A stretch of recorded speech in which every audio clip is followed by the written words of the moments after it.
Hello and welcome to News Centre. I'm Parikshit Luthra. After facing criticism from the industry stakeholders and online content creators, the government has withdrawn the draft of the new broadcast bill. The draft, which was sent to a select group for consultation after watermarking and undertakings against sharing, reportedly sought greater government control over online content. The bill was also reportedly supposed to bring content creators on platforms like YouTube, Facebook and others within the ambit of the Broadcast Services Regulations Amendment Bill. In a statement, the government has said that a fresh draft will be published after detailed consultations. The Broadcasting Ministry also said that it would provide more time for comments and suggestions till the 15th of October.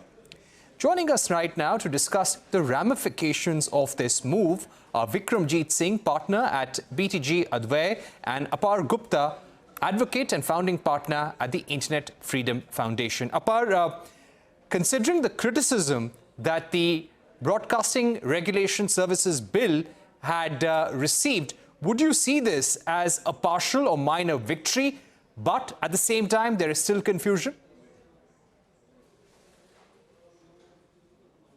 Thank you so much for having me here, Parikshit. I think what we need to take away from the press reports which have come of the withdrawal of the bill and the subsequent statement by the Ministry of Information and Broadcasting is a cautious sense of optimism that a draft which was circulated this year and was not made available publicly may be put to public consultation at a future point in time, as well as the draft which was put to consultation this year, which sought to regulate not only digital news broadcasters, but also independent online creators may be put up for further consideration, because it was classifying them as broadcasters and bringing in a large set of compliances which would have made it impossible for a lot of medium, small and micro enterprises who have an online presence also within the purview of this kind of regulation. And the kind of regulation which was contemplated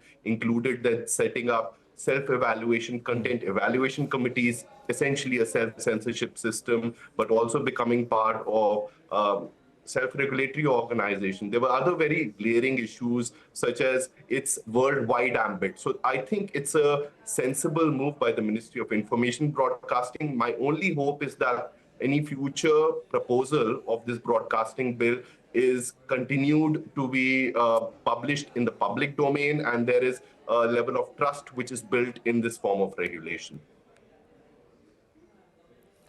Right. Vikramjit, as the bill stood, or from what we read in the media, did you, as someone who looks at this space very closely, were you able to access a copy of this bill?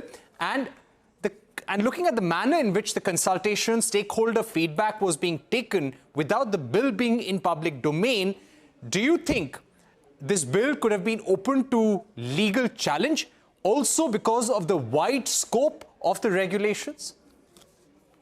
Hi, Parikshit. Absolutely. I think one thing that we should remember is that this is an unofficial release given to a few stakeholders in the industry. On the other hand, when the original draft of the Broadcasting Services Bill had come out last year in December, it was released to the general public. And this is sort of a revised version of the same bill that has gone to a few stakeholders in the system who have also reacted to it. Now, this definitely has an impact beyond the stakeholders to which it has gone, because it has a fairly wide ambit. It sets up social media intermediaries to be regulated. It sets up a digital news broadcaster as someone who is anyone who's doing systematic business online when it comes to, for example, news business. So the impact that this bill would have would be outsized, and this definitely deserves a public consultation. There are issues of freedom of speech, but there are also issues of just lack of clarity about what is the threshold at which one person becomes an online broadcaster. What are the guardrails which will prevent an abuse of a system aimed at regulating digital news broadcasters? I think the lack of clarity and maybe also the manner in which this bill was circulated have contributed to the reaction that we are seeing today. Right. Apart, let me come across to you now. This bill would have not only covered OTT content, but it would have also included within its ambit social media accounts, YouTubers, video creators, Instagrammers, influencers. Now, this was a way of expressing and also a means of livelihood for many people in the country and also globally as well. So, if this bill in the current form had seen the green light, would it have become almost impossible for individual YouTubers, Instagrammers, influencers to function and maybe start such accounts in future? Because if you had to comply with a content evaluation committee, also adhere to a program code, the code of ethics, it's very difficult for one individual to do so. So, Parikshit, I think this is clearly the concern which came across from a lot of online creators who we think quite often as influencers. Just like to state one thing before I get into a comment on this. The comments I'm making today are me as a practicing lawyer and a policy analyst, not as a representative of IFF. But just continuing with the substantive comment, I think what's important for people who are watching this program is to understand it's not the people who you see on your Instagram feed or the kind of YouTubers who you tune in on your large screen TVs, on your smartphones, you should think about within the purview of this kind of regulation. You should think about the day-to-day stores which also have an online presence, because the ambit of the bill also included text within it. So it's even a website which may give out any kind of content related or adjacent to a business. Now think about a shop which sells garments, let's say sarees, and also posts videos about what are the different types of sarees which are there out there in the Indian textile trade. Or a person who just services day-to-day electronics and tells you how to fix a washing machine or fix your air conditioner when the small faults occur. These are a lot of the kind of people who are part of the unorganized sector, who are part of the medium and small-scale enterprises, which in different vernacular Indian languages target specific small geographical towns and cities, and they have an online presence on social media. And if you think about it, Parikshit, connecting it to the kind of compliance is necessary, you need to register with the Ministry of Information Broadcasting, and this can be a registration which is required every 2 years. You need to set up a content evaluation committee. You need to be part of a self-regulatory organization. You need to follow all kinds of advisories from the government. The thresholds are not defined, as the other panelist was stating, and the ambit of the bill is more or less universal. There's no limitation. It's not saying that if you're doing this as a part-time vocation or you're only doing marketing, you're not covered by this kind of bill. I think what's really, really necessary at this point in time is to think through what do you mean by a broadcaster and what is the objective, the economic rationale, the constitutional rationale of bringing everyone in the system of licensing. Because there's also a concurrent process by the Ministry of Information Broadcasting to think about the national broadcast policy. So let's have the policy first. Maybe that may be a good way to think about the goals, the regulatory goals, and then come to something like the broadcast bill. Okay.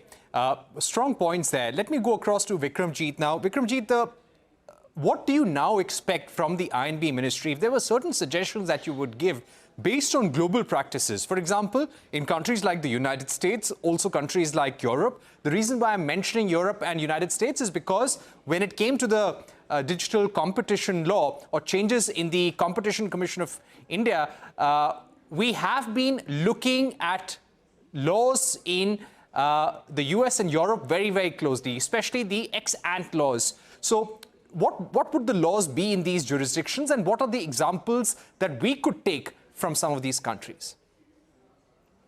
That's a very good question. And you're quite right, Parikshit, that we have been looking at jurisdictions, particularly in the European Union and UK, when it comes to similar laws.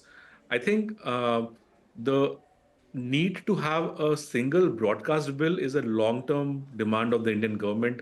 A broadcast services bill, in their view, would cover everything from cable to satellite, radio, internet, terrestrial, all sorts of broadcasting, quote unquote, that can be done by an individual or a company. I think the important thing to keep in mind is that India's diversity and the sort of uh, avenues we have for broadcasting here are a little bit unique. I don't think you can point to a particular country and say that, okay, if we just look to their particular law, we can adapt that to what the situation we have in India. We learned that the hard way, for example, with the data privacy law. I think there has to be an approach of comparative analysis and figuring out what parts of different law work for us. Is there a particular EU law on broadcasting that works for us? Is there a particular law closer to home, maybe in Singapore, that works for us? I think this will very much have to come from the industry and stakeholders as well, because like we've seen with these two rounds of discussion, one public, one not so public, that there can be a fairly adverse reaction if the law is seen to be not responsive to the needs of the public.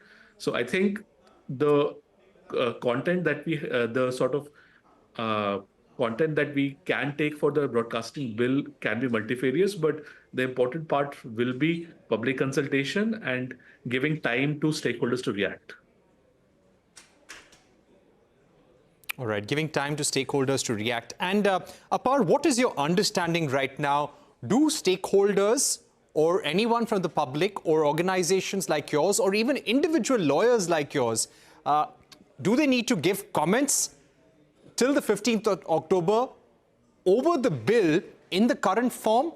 Or is it going to be a new draft that the comments have been sought for? Any clarity on that front? So I think, Parikshit, we lack any kind of clarity from the Ministry of Information Broadcasting beyond the statement which they have put out as a tweet yesterday. What does that tweet say? The tweet says that the broadcasting bill was first published on November 10th last year, and there were comments which were sought from it in terms of a public consultation, which was till, I think, January of this year. Then they have circulated a new draft, more or less they say that, and they are seeking stakeholder comments. And now they are extending the date for inputs/comments till October. Now, there is no clarity in terms of an official notice on the ministry's website what version of the bill they are seeking inputs or comments on, because the only bill which is made public has been the bill which has been put public on last year in November 10th. And as much as all of us know, that consultation was closed, they went back, they looked at the comments, they made a new draft, but this time they did not make the draft public. They only made it available to what they call as select stakeholders. So presumptively, it seems that they are seeking comments from those select stakeholders. Now, this becomes more confusing because press reports in the papers of record are indicating that the same ministry has 2 days earlier asked for the physical copies of that reworked draft to be taken back, and they have withdrawn it. So I think I can't answer this.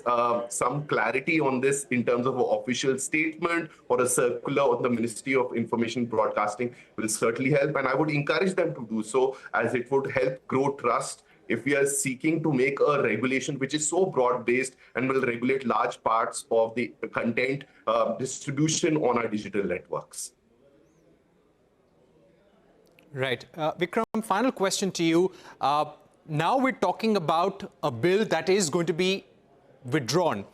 A new version is going to be brought out. But the bill that we're talking about, because that's what is known in public domain, or at least a bit of it from media reports, if you had a law of this kind with such a wide ambit, would it really serve the purpose? Now, what was the government's worry?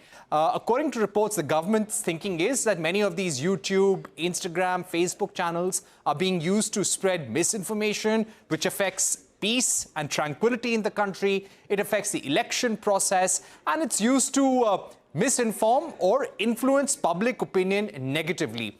Can all these purposes be addressed through such a law of this kind? That's a very good question, Parikshit. And another question that can be asked is that, are the current criminal laws not adequate to do that? We have criminal laws that also cover various kinds of activities. Now, quite rightly, disinformation is something new that we're seeing that requires a little bit more study and careful thought. as to how to regulate it, to what extent disinformation is to be regulated as an exception to freedom of speech. But the side of the coin is that if the law is too stringent, if it's recommending all these penalties for minor offenses, then the enforcement will be guided accordingly. We won't see much enforcement, and people will be reluctant to call up the law knowing what it could lead to. I think there has to be a balance between the prohibitions in the law and its actual enforcement. I think as long as there is proportionate enforcement and a proportionate penalty prescribed for certain actions that cross a particular threshold, then that is something that civil society and the public can get behind. All right, we've run out of time, but thank you very much, Vikramjit and Apar, for joining us on the program. Clearly, there were concerns and criticisms of the earlier draft of the Broadcast Services Regulation Bill, which had been distributed among select stakeholders.